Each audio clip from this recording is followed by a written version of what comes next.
తెలంగాణలో డీసీఏ అధికారుల నకిలీ మందులపై ఉక్కుపాదం మోపుతున్నారు. తాజాగా హెయిర్ గ్రోత్ మందులతో ప్రజలను తప్పుదోవ పట్టిస్తున్న ముఠా గుట్టురట్టు చేశారు. గుజరాత్లోని healing pharma India private limited తయారు చేసిన మినాక్సిటాప్ 10% కొత్త జుట్టు వస్తుందంటూ మిస్లీడింగ్ ప్రకటనలతో ప్రజలను కంపెనీ తప్పుదోవ పట్టిస్తుంది.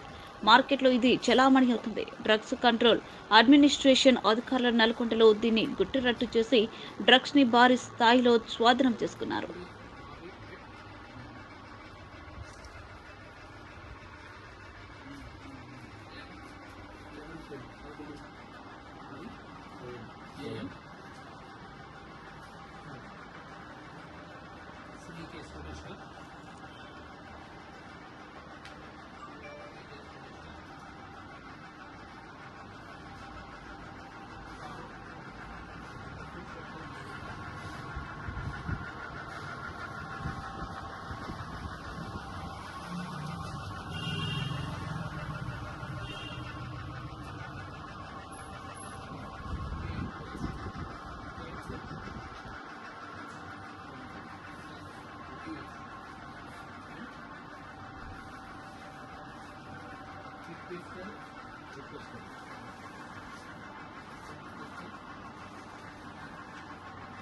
Request